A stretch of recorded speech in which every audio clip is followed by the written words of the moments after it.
जनक जी को लगा अयोध्या की महारानी कौशल्या जी आई हैं, तो जनक जी की पत्नी उनका स्वागत करने आई, आरती की थाल आरती उतार रही हैं, माला वाला पहनाई। वो दासी चुपचाप बैठी है। रथ से उतरी, जनक जी से कहा कहां है आपका बगीचा? जनक जी बोले आती काम शुरू। हाँ हाँ, ये इस तरफ है, चलो। वहां कच्चा सूत पड़ा था, घड़ा कच्चा पड़ा था, कुआं भी था, और अयोध्या की थी बिल्कुल।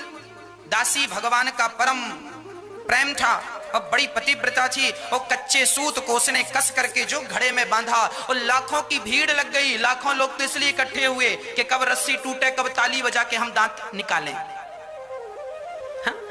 कुछ लोग तो तमाशा देखने इकट्ठे होते हैं। संभल कर बैठना जग में तमाशा देखने वालों, कहीं खुद ना तमाशा बन जाना तमाशा देखने वालों। जो लोग दूसरों का तमाशा देखते हैं ना, एक दिन उनका तमाशा देखने भी लोग जरूर आते हैं। इसीलिए किसी का तमाशा देखने का भाव नहीं रखना चाहिए। पर वहां लोग इकट्ठे हो गए और बड़े प्रेम से वो तमाशा देखने आए। और वो दासी तो दासी थी, पतिव्रता थी, और कच्चे सूत से कस के घड़े में बांधा और बांध करके पानी में डाला, कुएं में, और पानी में डाला। घड़ा काहे को फूटे और रस्सी काहे को टूटे, पतिव्रता थी।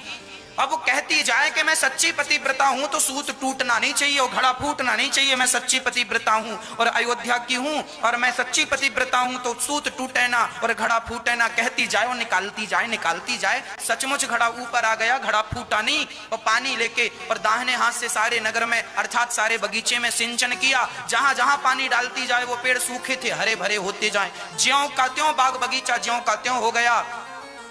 अब जनक जी चरणों में गिर पड़े, कौशल्या माँ आप धन्य हैं। तब उसने कहा राम राम जनक जी, हमें कौशल्या कहकर लज्जित क्यों करते हो? हम कौशल्या थोड़ी हैं। तो कौन हो आप? बोले हम तो कौशल्या जी के कमरे में झाड़ू लगाने वाली दासी हैं।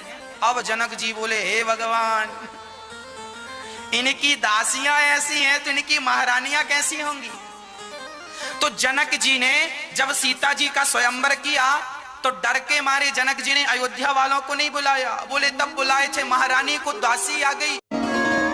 जब जमीन पर सोने से काम चल जाता है तो पलंग के लिए प्रयास करने की जरूरत नहीं है। इससे हमें यह सीखना चाहिए कि विधाता जितना दे रहे हैं हमें उतने में संतोष रखना चाहिए। हमारे पड़ोसी का घर बड़ा है तो रहने दो, हमारा छोटा है हम छोटे में प्रसन्न रहें।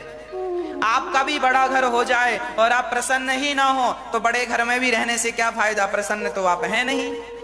और आप छोटे घर में ही प्रसन्न हैं तो आप उस अमीर आदमी से ज्यादा अच्छे हैं, क्योंकि आप प्रसन्न रह लेते हैं। वो बड़े लोग जरूरी थोड़ी हैं कि प्रसन्न रहें। हाँ, बड़े लोगों को बड़ी टेंशन होती है। जब इन हाथों को तकिया बनाकर रखें, आप लोग तकिया रखते हैं कि नहीं? हाँ जी, पर हमारे संत लोग तकिया नहीं रखते, जमी पर लेट जाते हैं, सिराने हाथ रखते हैं। हम तो अपना तकिया बिस्तर हमेशा साथ रखते हैं। उनका तो आकाश ही उनका चादर है और